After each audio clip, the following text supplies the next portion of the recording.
5 ex chief minister BJP के पास हैं, उसके बावजूद जो है कि वो एक मुख्यमंत्री का कैंडिडेट घोषित नहीं कर पा रहे हैं। देश का सबसे भ्रष्ट सरकार जो है कि हेमंत सरकार है।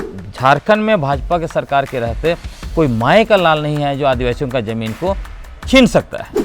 एक बात और कही जाती है, खासकर आदिवासी समाज के जो बुद्धिजीवी हैं उनकी ओर से आता है कि भाजपा किसी भी कीमत पर झारखंड की सत्ता में वापसी चाहती है, कि इधर बाप बेटा बीजेपी ज्वाइन किया ये कहते हुए कि वो परिवारवाद खत्म करेंगे, वंशवाद खत्म करेंगे और भ्रष्टाचार खत्म करेंगे। 2014 में जैसे ही प्रधानमंत्री बनते हैं नरेंद्र मोदी, वैसे ही अडानी जो है कि पूरा का पूरा माइनिंग सेक्टर में पैसा डाल देता है। जेल जाने से पहले उनको ऐसे कहा जाता था कि वो चम्मच में जो कि उनको मिला है सब कुछ चीज़ें। जो व्यक्ति को खुद के बल पर 25,000 27,000 वोट आ रहा है, पार्टी छोड़ने पर अगर आप बोलेंगे इसे बहुत बड़ा डैमेज हुआ है पार्टी को, तो अद्भुत एनालिसिस मैं बोलूँगा। ये सारे चेहरे आज एक एक कर खिसक रहे हैं, चाहे जिस भी रणनीति के तहत हो। तो क्या इसे हेमंत सोरेन की कमजोरी मानी जाएगी? आपने जो व्यक्ति को बेइज्जत किया उस व्यक्ति को कह रहे हैं कि जेएमएम ने बेइज्जत किया, फिर बाद में वही पार्टी ज्वाइन करते हैं और इनको लगता है कि वहाँ उनको सम्मान मिल रहा है। तो ये तो अद्भुत चीज़ें हो रही है भाई। आदिवासी मूलवासी समाज की महिलाओं के प्रति सम्मान है या कोई चुनावी झुंझुना है? हेमंत सोरेन यदि जेल में रहते हैं तो कल्पना सोरेन जो है कि वो उम्मीदवार होंगी। घुसपैठिया वाला मामला इन्होंने कहा, लेकिन वो भी फुसफुस। हेमंत सरकार को 10 में से कितना अंक देने की स्थिति में होंगे आप? नमस्कार, जोहार, मैं हूं देवेंद्र कुमार। आप देखना शुरू कर चुके हैं समृद्ध झारखंड। मेरे साथ हैं झारखंड का एक चर्चित चेहरा, आदिवासी मूलवासी समाज का मुखर आवाज़, कई चर्चित पुस्तकों के लेखक और योजना आयोग में सबसे कम उम्र में जुड़ने वाला युवा चेहरा। मैं बात कर रहा हूं ग्लैडसन डुंगडुंग की। ग्लैडसन डुंगडुंग जी, आपका बहुत स्वागत है। आपने इतने कम समय में जो आए, मुझे अवसर दिया, इसके लिए बहुत बहुत आपको धन्यवाद। धन्यवाद आपको भी। ग्लैडसन डुंगडुंग जी, आपसे जानने की कोशिश आज हम लोग करेंगे झारखंड की सियासत में जो हलचल है, चंपई सोरेन, लोविन हेम्ब्रम जैसे कद्दावर चेहरों का, झामुओं का साथ छोड़ना और उसके बाद इस तरह की खबरें आनी कि इस बगावत से जेएमएम की चूल्हे हिल गई है या जेएमएम को बहुत बड़ा सियासी झटका लगा है। ये जो पूरा घटनाक्रम है, इसको आदिवासी समाज किस नज़रिए से देखता है? क्या वह भी उसी नज़रिए से देखता है जिस नज़रिए से विभिन्न मीडिया चैनलों में इसे चलाया जा रहा है, या आदिवासी समाज का एक अपना भी नज़रिया है? देखिए, आज का समय जो है वो एक तरह से राजनीति में एक नैरेटिव बिल्डिंग किया जाता है और उसी के इर्द गिर्द, उसी नैरेटिव के द्वारा आम जनता को, वोटर्स को प्रभावित करने की कोशिश की जाती है। जो चीज़ आपने कहा वो ऐसा नहीं है। आप लोविन हेम्ब्रम का देख लीजिए। लोविन हेम्ब्रम लोकसभा चुनाव लड़े, उस समय भी उस तरह का नैरेटिव था। लोग कह रहे थे कि लोविन हेम्ब्रम जो है हम वहाँ पे जीत जाएंगे, लोविन साहब जीत जाएंगे। उस समय भी मैंने उनको कहा था, मेरा एनालिसिस आपने देखा होगा, मैंने बहुत क्लियर एनालिसिस किया था और रिजल्ट बहुत पहले बता दिया था कि पाँचों का पाँचों रिजर्व सीट जो है कि वो इस बार इंडिया गठबंधन जीत रही है। तो 2 सीट को लेकर लोहरदगा में भी लोग यही कह रहे थे।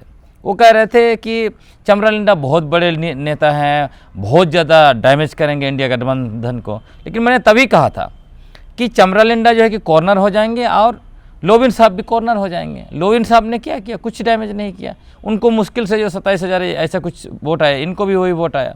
उस व्यक्ति को अगर आज के समय में मीडिया कहता है इससे बहुत ज़्यादा जेएमएम को झटका लगा है, तो उन एनालिस्ट जो है मीडिया घरानों में, उनके मतलब इसको सोचना पड़ेगा कि भाई आप किस आधार पर एनालिसिस करते हैं।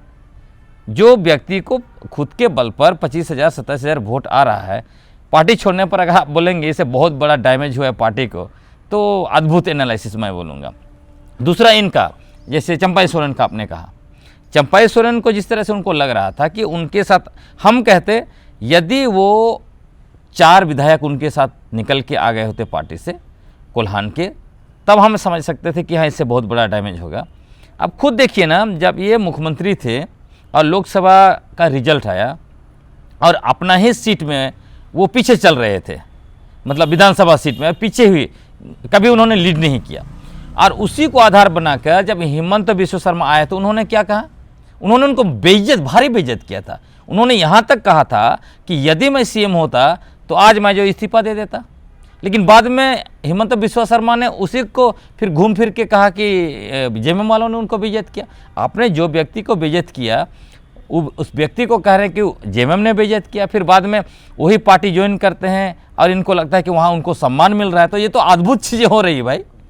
खैर ठीक है, एक सवाल और भी है कि लोविन हेम्ब्रम करीबन 4 दशक का जेएमएम से जुड़ाव, चंपाई सोरेन उससे भी लंबा जुड़ाव। ये झारखंड की सियासत में वो चेहरे हैं जिनका 4 दशक से एक अपनी पहचान रही है और देशम गुरु के सबसे करीबी चेहरों में रहे हैं। ये सारे चेहरे आज एक एक कर खिसक रहे हैं, चाहे जिस भी रणनीति के तहत हो। तो क्या इसे हेमंत सोरेन की कमजोरी मानी जाएगी कि अपने पुराने जो कद्दावर चेहरे हैं उसको समेट के रखने में वो सफल हो रहे हैं?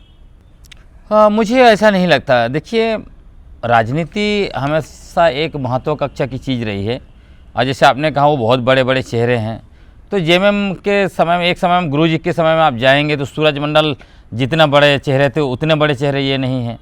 सूरजमंडल जी जैसे जेएमएम छोड़े उसके बाद आज को कहाँ हैं, बीजेपी में है, लेकिन कौन सा जगह पहुंच गए लोगों को नाम याद भी नहीं होगा, आपको पता है।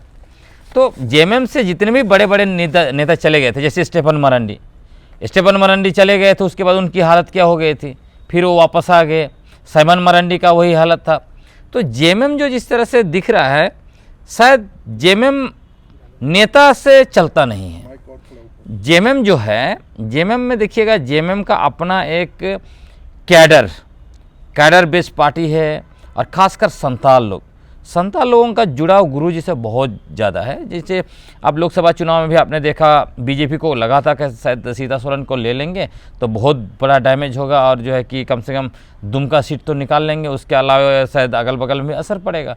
लेकिन उसका भी देखिए क्या हुआ, कोई खासा असर नहीं पड़ा। जबकि सुनील सोरेन को अगर खड़े किए रहते तो मुझे लगता है सीता सोरेन से ज़्यादा अधिक मतलब ताकत के साथ हो सकता है, जीत भी सकते थे। तो वो दिख नहीं रहा है कहीं से भी कि जेएमएम के यहाँ से बड़े बड़े लोगों को जाने से दिक्कत हो।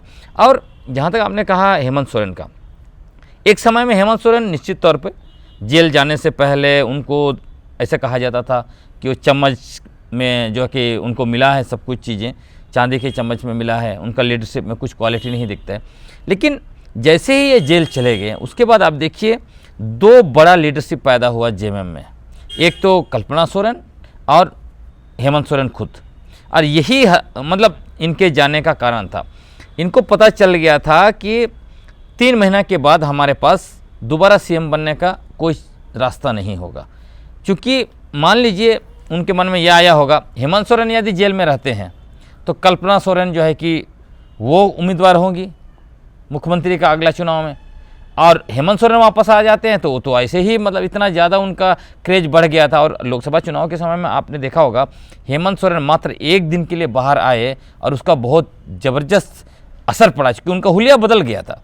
तो आज के समय में मुझे लगता है कि जेएमएम के पास इतना बढ़िया लीडरशिप है जिसको काउंटर करना बीजेपी के पल्ले की बात नहीं है।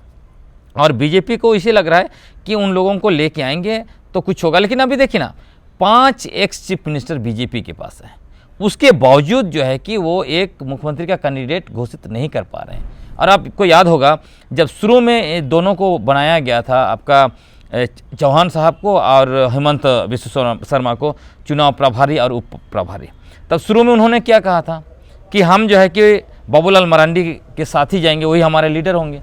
बाद में अचानक से उन्होंने कहा कि हमारा चेहरा जनता होगा।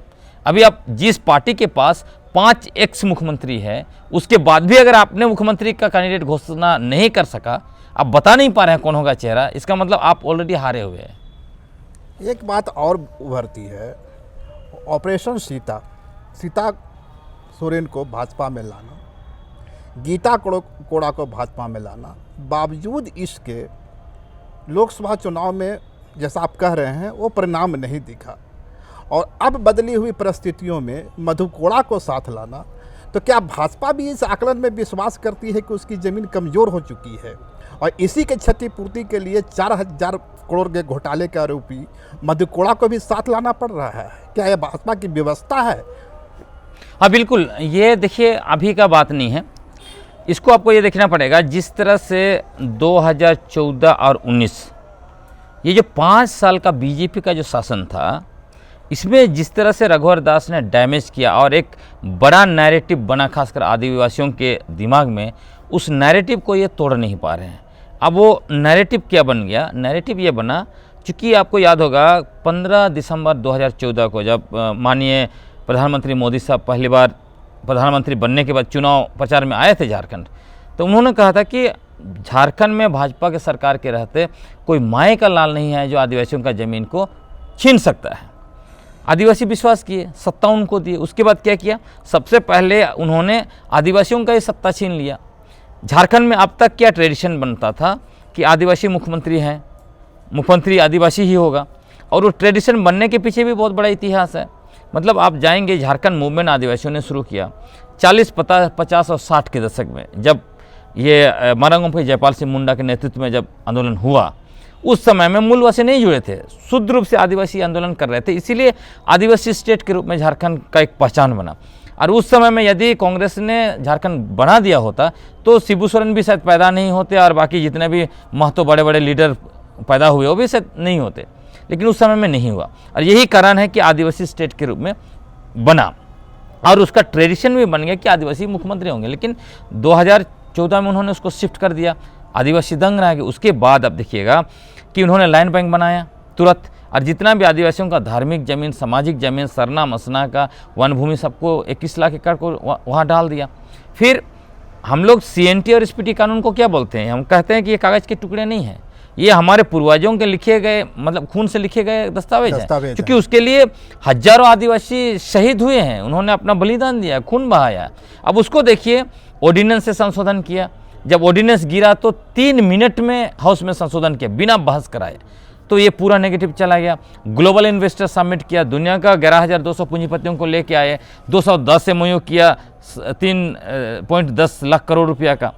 तो जो भी आदिवासी आंदोलन कर रहे थे निरंतर उसके खिलाफ चलते गए। उसके साथ साथ पत्थलगड़ी का क्या मांग था? बस सिंपल सा गांव वालों को कहना था कि 5वां अनुसूची काम नहीं कर रहा है, गवर्नर हमारा कोई भी सुरक्षा नहीं प्रदान कर रहे हैं, राष्ट्रपति सुरक्षा नहीं प्रदान कर रहे हैं, जबकि वो जो कॉन्स्टिट्यूशनली हेड हैं, तो हम करें तो क्या करें? तब उन्होंने गांव के सामने जो है कि पत्थलगड़ी करके कहा कि ये हमारा इलाका है, यहाँ पूछ के आओ।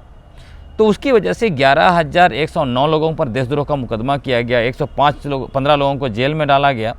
तो ये सारे ऐसे नैरेटिव बनाए, और फिर बीच में धर्म वाला जो सरना ईसाई, तो आदिवासियों के मन में यही घुस गया है कि भाजपा जब भी सरकार बनाती है या भाजपा जो है वो आदिवासी विरोधी पार्टी है, ये आदिवासियों को धर्म के नाम पे लड़ाते हैं और हमारा सारा सुरक्षा कवच को तोड़ के हमारा जल जंगल ज़मीन को, खनिज संपदा को पूंजीपतियों को देना ही इनका मूल मकसद है।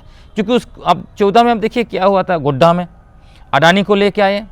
इनका पॉलिसी क्या बोल रहा था? इलेक्ट्रिसिटी पॉलिसी था कि जो भी पावर प्लांट लगाएगा झारखंड में वो 75% बिजली नेशनल ग्रिड में देगा और 25% स्टेट ग्रिड में देगा। लेकिन अडानी को फ़ायदा पहुंचाने के लिए 16 में उन्होंने उस नीति को बदल दिया। अडानी 100% जो है कि बांग्लादेश को बिजली बेच रहा है। अब वहाँ आदिवासी मूलवासी का खेत में धान का फसल लहला रहा था, उसमें बुलडोजर चला के अडानी को दे दिया ज़मीन। आज तक मुआवजा ठीक से नहीं मिला, नौकरी नहीं मिला, और अडानी सारा बिजली बांग्लादेश को बेच रहा है। तो आप सोचिए कि ज़मीन हमारा, कोयला का धुआं हम खाएं, और जो है कि विकास बांग्लादेश का होगा और प्रॉफिट अडानी कमाएगा। तो ये पूरा जो हो गया कि ये सरकार जो है कि पूंजीपतियों को फ़ायदा पहुंचाने का काम करती है, इसलिए ये हमारा विरोधी है। तो इसी नैरेटिव से आदिवासी चल रहे हैं, और इसीलिए आप देखिए लोकसभा चुनाव में 5 का 5 सीट चला गया। इतिहास में दूसरी बार हुआ। 2004 में भी बीजेपी सारा 5 का 500 सीटें हारी थी, लेकिन इस बार तो बड़ा डैमेज हुआ। मतलब दुमका को छोड़ के सारा का सारा सीट देखिए मार्जिन 1.5 लाख का चला गया। तो ये कोई छोटा मोटा चीज़ नहीं है।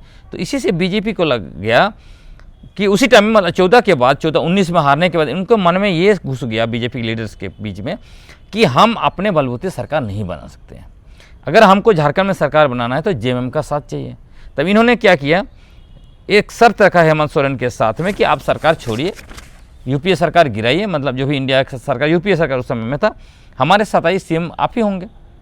लेकिन हेमंत सोरेन को पता था कि वो सत्ता में आए थे तो पत्थलगाड़ी के खिलाफ जल जंगल जमीन के वादे को लेकर आए थे। तो इनको लगा कि अगर हम चले जाएंगे तो फिर आदिवासी नाराज हो गया तो गया काम से, तो ये उसके लिए तैयार नहीं हुए। उनके पीछे सीबीआई लगाया गया। उस समय में आपको याद होगा उनको पहले माइनिंग घोटाला की इर्द गिर्द फंसाने की कोशिश की गई। उनके बरहेट विधायक प्रतिनिधि उनको जेल में डाला गया, अभी भी वो जेल में है, और कई लोगों को फंसाया, पंकज मिश्रा, हाँ, लेकिन वो उसमें पकड़े नहीं गए। तब जो है कि दूसरा ये जमीन 8.86 डिसमिल का भूइहारी जमीन का घोटाला उन्होंने क्रिएट किया और उनको जेल के अंदर डाला। लेकिन इसमें भी बहुत क्लियर हो गया 5 महीना जेल में आने के बाद कि कुछ तो है नहीं। जिस तरह से कोर्ट ने कह दिया सिर्फ एक संभावना था, संभावना के आधार पर उनको डाल दिया गया है। तो ये सब चीज़ें होने के बाद अब इनको लगा कि हेमंत सोरेन नहीं आएंगे, जेल में डालने के बाद भी उनका कुछ हो नहीं रहा है, इसका मतलब दूसरा गेम किया जाए। इसी बीच में क्या हुआ, चंपाई सोरेन जब थे तब उनका बेटा का ट्रांसफ़र पोस्टिंग वाला मामला निकल के आ रहा है।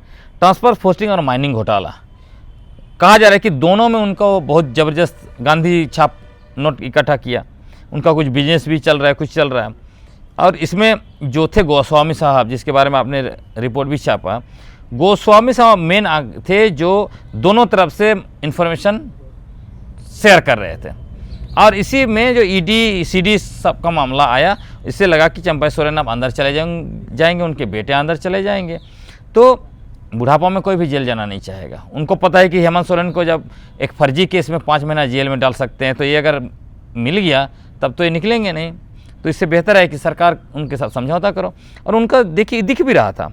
जैसे मान लीजिए अब वो आवास, प्रधानमंत्री आवास योजना, उसका जम के प्रचार कर रहे थे, मोदी सरकार की योजनाओं का जम के प्रचार कर रहे थे। दूसरा, जिन नौकरशाहों को हेमंत सोरेन ने साइड रखा था उनको फिर उन्होंने दोबारा वापस लेके वो आ गए हैं। तो ये सब चीज़ें दिख रही थी, इसलिए फिर इनको कहा गया कि आप अपना कब्जा कीजिए और नहीं तो आपका पूरा सरकार लेके वो चले जाएंगे, उड़ जाएंगे, क्योंकि उनके पास दूसरा कोई रास्ता नहीं है। और उसी के लिए जब इनको हटाया गया तो एक नैरेटिव बनाया गया अपने आप को सेव करने के लिए कि कैसे हमको अपमानित किया गया, ताकि जनता का जो है कि एक तरह से सेंटीमेंट गेन किया जाए, ये सब खेल। लेकिन अभी सब कुछ चीज़ सामने आ रही है। किसी अखबार में छाप भी दिया कि उनके बेटे को 3 करोड़ रुपया का उन्होंने कुछ ट्रांसफर पोस्टिंग का मामला था, ईडी के पास मामला चला गया। तो अभी तो ईडी के पास चाहे सीबीआई के पास, क्योंकि उन तो ईडी वाले समूह में गए हैं तो कुछ होना नहीं है। आपको पता ही है, इंडियन एक्सप्रेस में छापा भी कि देश के कैसे 23 बड़े बड़े घोटालेबाज, जिनको ये लोग कहते थे चक्की पिसिंग अजीत पवार से लेकर और बड़े बड़े सबको जो है कि क्लियर हो रहा है। आप प्रफुल्ल पटेल का आप देख ही लिया, इतना बड़ा घोटाला का उन पे लगा था, वो सब साफ हो गया। तो वॉशिंग मशीन में गए हैं, लेकिन इसका खमियाजा जेएमएम के जगह सबसे ज़्यादा देखिएगा उनको ही भुगतना पड़ेगा। मुझे नहीं लग रहा है कि अपना सीट भी बचा पाएंगे, ऐसी स्थिति बन रही है। एक बात और कही जाती है, खासकर आदिवासी समाज के जो बुद्धिजीवी हैं उनकी ओर से आता है कि भाजपा किसी भी कीमत पर झारखंड की सत्ता में वापसी चाहती है। उनका ये आरोप है और इसके लिए और उसका कारण है यहाँ के जो खनिज संपदा है, वो सांडा का जंगल हो या हमारे कोयला के खदान हो, कहीं न कहीं बहुराष्ट्रीय कंपनियों को वह सौंपना चाहती है। ये आदिवासी समाज के जो बुद्धिजीवी हैं उनका ये दावा है। क्या वाकई में सांडा के जंगल पे खतरा मंडरा रहा है? क्या आदिवासी समाज इसको किस रूप में सोचता है? हाँ बिल्कुल, क्योंकि अभी आप देखेंगे जैसे मधु कोड़ा का आपने नाम लिया, मधु कोड़ा जी पर सबसे बड़ा घोटालेबाज है बोल के इन्होंने कहा। इसलिए मैं कभी कभी भी कहता हूँ कि इधर बाप बेटा बीजेपी ज्वाइन किया ये कहते हुए कि वो परिवारवाद खत्म करेंगे, वंशवाद खत्म करेंगे, भ्रष्टाचार खत्म करेंगे। मधु कोड़ा जी ज्वाइन कर लिए। और मधुकुला जी ने, आपको याद होगा, जैसे ज्वाइन किए बीजेपी, उन्होंने मांग किया है कि सरंडा में जितना माइनिंग बंद किया है उसको खोलना चाहिए। अच्छा। और हकीकत में अगर आप देखेंगे तो सबसे ज़्यादा सरंडा का माइनिंग से कोई अगर राजनीतिक दल को, मतलब राजनीतिक नेता को अगर फ़ायदा पहुंचा है तो मधुकुला का परिवार को फ़ायदा पहुंचा है, इसमें दो राय तो है नहीं। वो लोग कभी भी वहाँ का माइनिंग के इशू को नहीं उठाए, जबकि वहाँ के आदिवासी आज भी जो है कि 1927 से वहाँ माइनिंग चल रहा है। आज भी वहाँ का आदिवासी जो है 80% जो बच्चे 5 साल से नीचे हैं वो मालनरिस्ट हैं। 70-75% महिलाएं खून की कमी से जूझ रही हैं। भाई जब 1927 से वहाँ माइनिंग चल रहा है, क्यों वहाँ पे पैसा नहीं आ रहा है? और अभी देखिए, अभी तो डिस्ट्रिक्ट लेवल पर मतलब ट्रस्ट बनाने का 2015 से सरकार ने एमएमडीसी एक्ट में परिवर्तन किया और आया। अब उसका भी देखिए काय का रिपोर्ट नया आ गया है। 6 जिला का ही उन्होंने निकाला है। 6 जिला का स्टडी में बता रहा है कि 6000 करोड़ जो ट्रस्ट में आया, जिस ट्रस्ट के मालिक जो है कि डीसी और डीडीसी हैं, और उनको जो है कि पैसा को खर्च करना है, एक तो जो विस्थापित है उनके लिए और दूसरा उस क्षेत्र के विकास के लिए। इन्होंने आइडेंटिफाई ही नहीं किया है बेनिफिशियरी का नाम। उसके साथ साथ वहाँ के ग्राम सभाओं को पूछा ही नहीं, लेकिन 6000 करोड़ रुपया खर्च हो गया। कहाँ चला गया पैसा? किसके पॉकेट में गया? तो ये आ रहा है। तो आपने जो मूल सवाल पूछा उसमें सच्चाई है। सच्चाई क्यों है? देखिए, झारखंड, उड़ीसा, छत्तीसगढ़, ये तीनों जो है स्टेट और रिसोर्स बेल्ट है। यहाँ पे सबसे ज़्यादा क्या है? कोयला, तीनों स्टेट में, आयरन ओर और बॉक्साइट, ये तीनों में सबका नज़र है। और आप देखिएगा इसमें बहुत बड़े बड़े कंपनियां हैं, लेकिन उसमें भी सबसे ज़्यादा नज़र किसके? अडानी का। क्यों अडानी का नज़र है? आप इसको, आप पूरा क्रोनोलॉजी है। अडानी को देखिएगा 2014 से पहले माइनिंग में कितना उनका इन्वेस्टमेंट था, आप खोजिए तब आपको पता चल जाएगा।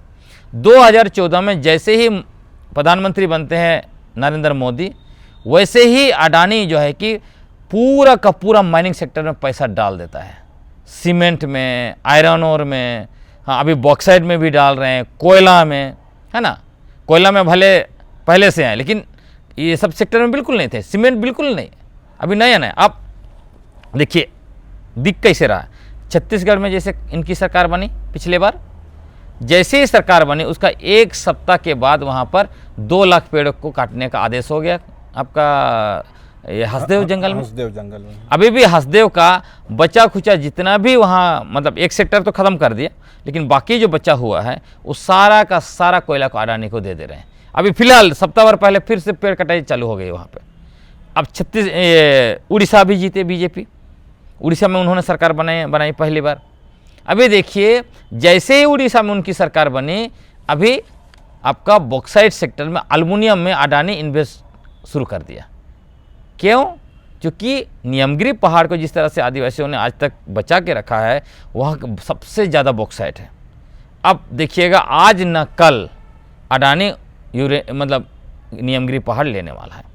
उसी तरह झारखंड में देखिए, जैसे ही 14 में उनकी सरकार बनी थी, गोड्डा उनको मिल गया। जैसे उनकी सरकार गई, उनका गोड्डा से आगे कोई गतिविधि नहीं है। इसीलिए ये कोशिश कर रहे हैं कि कैसे भी करके यहाँ पर लें, ताकि वो यहाँ का भी सरंडा का आयरन ओर लेंगे, क्योंकि सरंडा में 25% आयरन ओर है और बहुत बेहतरीन आयरन ओर है।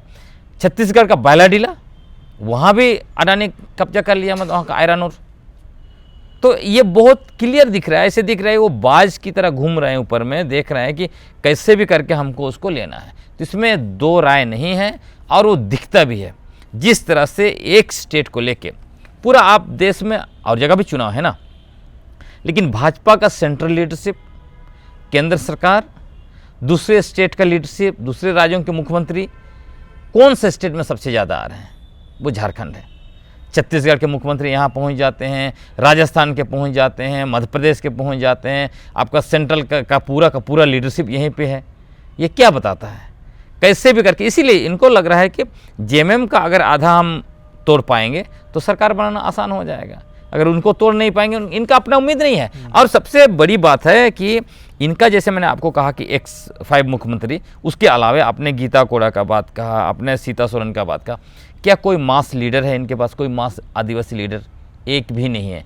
तो जनता जाने से मतलब लीडर जाने से नहीं होगा, जनता तो नहीं जा रही है ना, और जनता के पास नेगेटिव मैसेज जा रहा है, नेगेटिव नैरेटिव फैलता ही जा रहा है, इसलिए इनको बहुत मुश्किल हो रहा है। एक समय में देखिएगा मधु कोड़ा और गीता कोड़ा, कोल्हान में उनका अपना चलता था, हाँ उनका अपना चलता था, और एक समय में चूंकि माइनिंग से पैसा और उन्होंने इतना ज़्यादा वहाँ पे मोटरसाइकिल वगैरह बांटा था, इसीलिए वो इंडिपेंडेंट भी जीतते रहे हैं, है ना। लेकिन आज के समय में वो ताकत नहीं है। मुझे लग रहा था कि शायद 50-50 वहाँ पे लोकसभा में सीट होगा, उनका लड़ाई बहुत टक्कर होगा, और उनका कैंपेन भी दिख रहा था। अभी भी देखिएगा वो जिस तरह से कैंपेन अभी से कर रहे हैं वो दिख रहा है, लेकिन वो वोट में तब्दील नहीं हो रहा है। इसका मतलब कहीं ना कहीं जो लोग उनके पास आ भी रहे हैं, साथ में घूम भी रहे हैं, वो भी उनको वोट नहीं दे रहे हैं। ये सब बहुत ज़्यादा चिंता का विषय होना चाहिए बीजेपी के लिए। एक सवाल और भी बनता है कि जिस तरह से चंपाई सोरेन और लोबिन दास जैसे लोग जेएमएम से अलग हुए, तो क्या आदिवासी समाज 1932 का खतियान, सरना धर्म कोड और भी उसके जो जल जंगल ज़मीन का सवाल है, आदिवासी अस्मिता का सवाल है, इन मुद्दों को भूल चंपाई भाजपा के साथ जाएगी, ऐसा नहीं लगता क्या? देखिए वो बिल्कुल नहीं जाएंगे, क्योंकि आज के समय में आदिवासी आइडेंटिटी एक बहुत बड़ा सवाल बन चुका है। जिस तरह से खासकर बौद्धिक जगत के हम लोग जैसे लोग उसको कर रहे हैं, क्योंकि लोगों के पास स्पष्ट जा रहा है ना। आप इमेजिन कीजिए कि पिछला 75 साल से जिस आरएसएस ने और उसका पॉलिटिकल विंग जब से है बीजेपी, इन्होंने आदिवासी अस्मिता को ख़त्म करने का एक राष्ट्रव्यापी अभियान चला है। आप इमेजिन कीजिए कि आपका नाम अगर लोगों को स्वीकार न हो, क्या आप उनके साथ जाएंगे? कोई मेरा आदिवासी शब्द से नफरत करे और मेरा आदिवासी शब्द मेरा दिमाग में हटा के मेरे ऊपर वनवासी शब्द डाले, मैं जाऊंगा क्या? लोग यहाँ तक सवाल उठा रहे हैं। आप देखिए, दो चीज़ देखना चाहिए। 1996 में जब पेशा कानून बना था और कहा गया था कि आदिवासी परंपरा को संवैधानिक दर्जा मिला है, दिया है सरकार ने, आपको याद होगा पूरे देश में आदिवासियों ने मांदर बजा के, नगाड़ा बजा के नाचा गया था।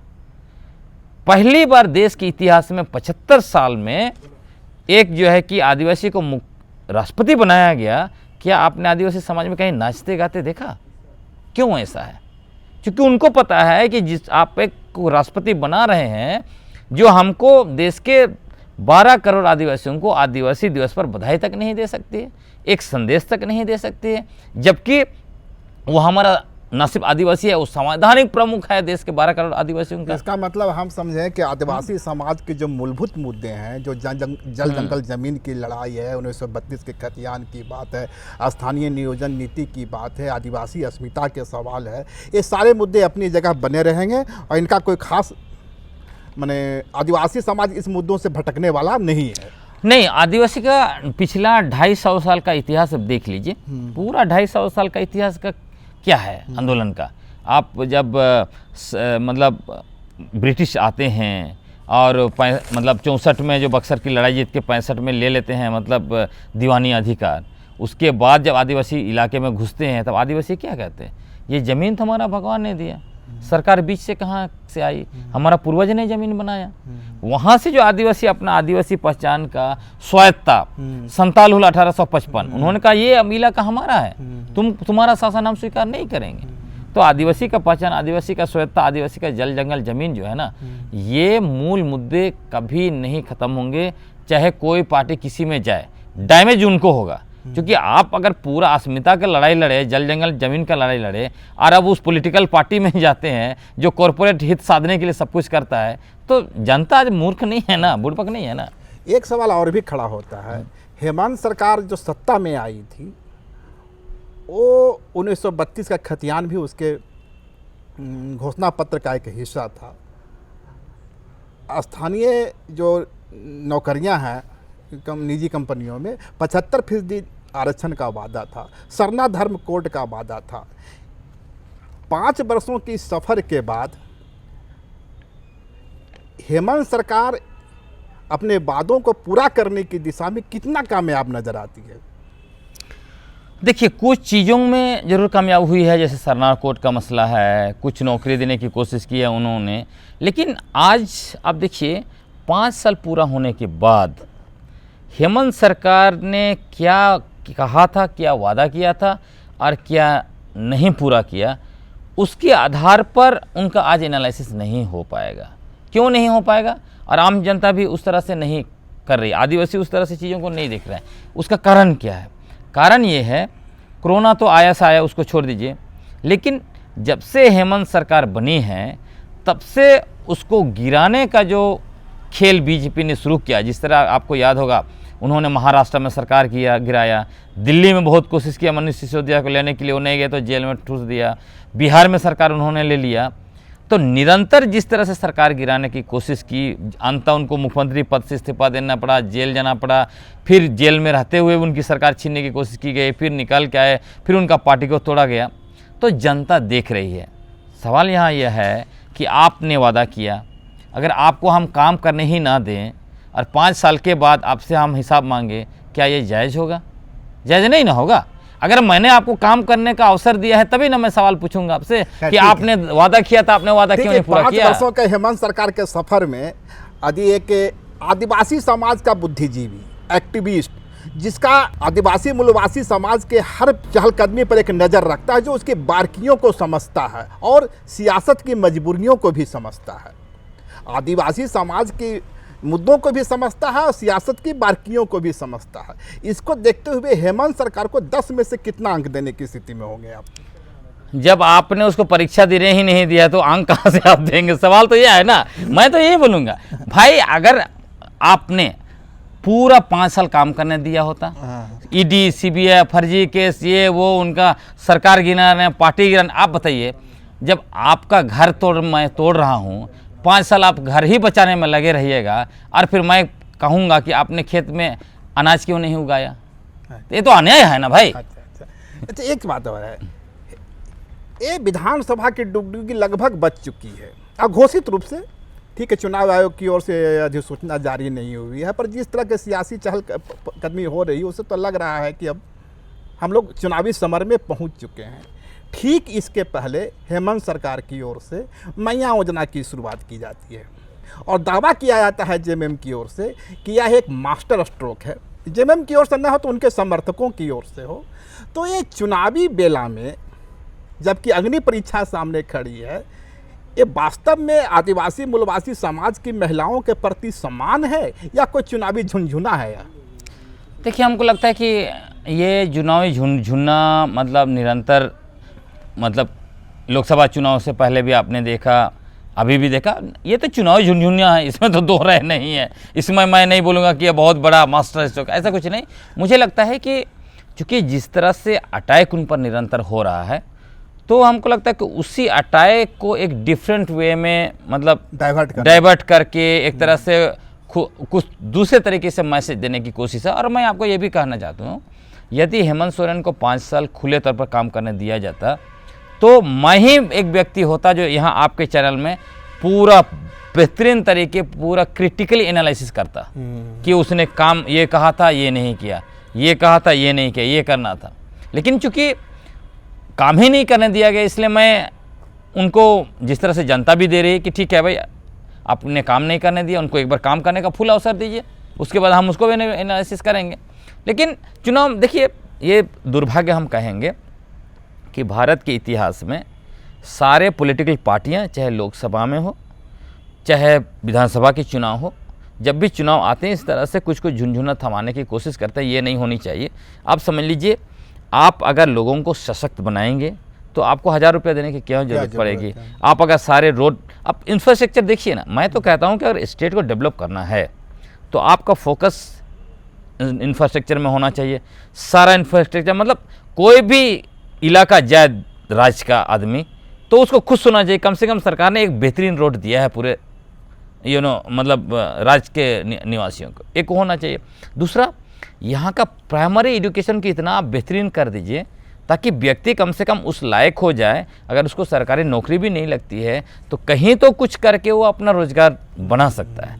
तो यहाँ का मतलब प्राइमरी एजुकेशन पूरा गड़बड़ है, पूरे देश का ही गड़बड़ है। यहाँ से वो किसी का ध्यान ही नहीं है, है ना, वो होना चाहिए। और रोजगार के नए नए साधन निकलना चाहिए, उसके साथ साथ लोगों का भी मतलब बौद्धिक स्तर भी बढ़ना चाहिए। एक सवाल आओ, लास्ट सवाल रहेगा आपसे।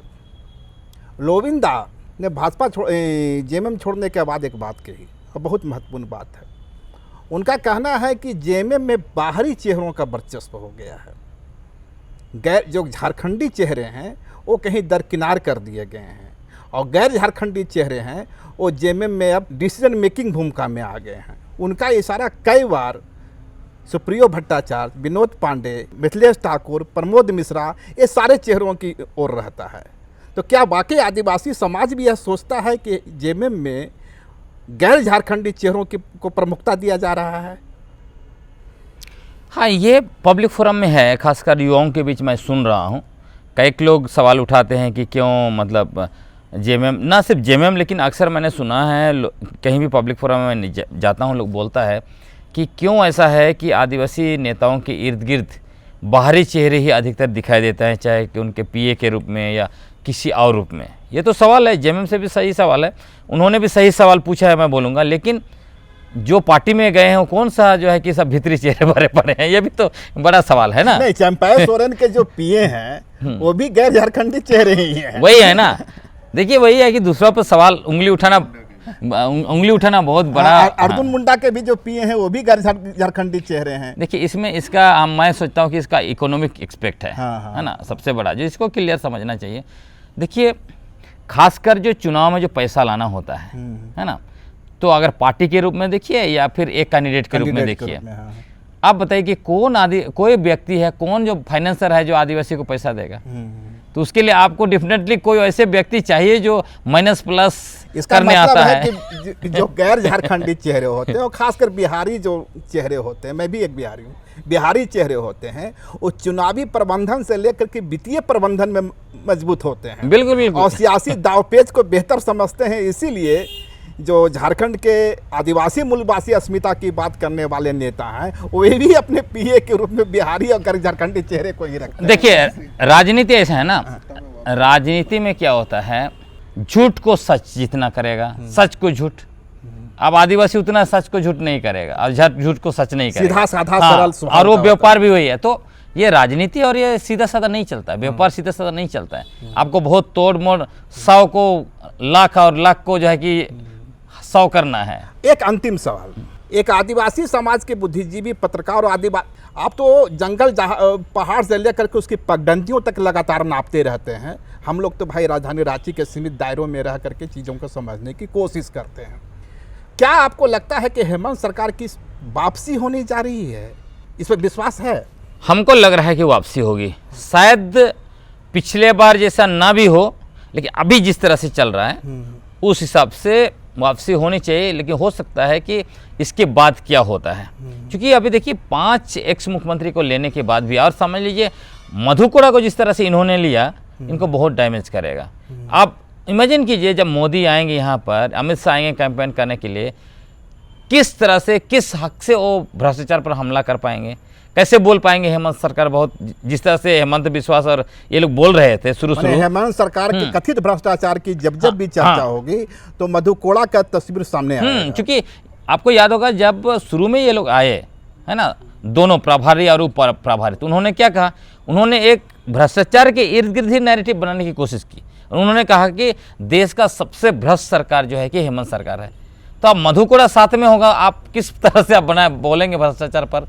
ये तो बहुत बड़ी चुनौती हो जाए इनके लिए। तो इनके जो नैरेटिव बना रहे हैं ना, सारे नैरेटिव इनका खत्म हो रहा है। जैसे घुसपैठिया वाला मामला इन्होंने कहा, लेकिन वो भी फुस अभी तो मामला कोर्ट में आया, कोर्ट ने क्या कहा, केंद्र सरकार जवाब नहीं दे रही। क्यों भाई, जब आप बोल रहे हैं कि घुसपैठिया आ रहे हैं तो केंद्र सरकार क्यों नहीं जवाब देना चाह रही है?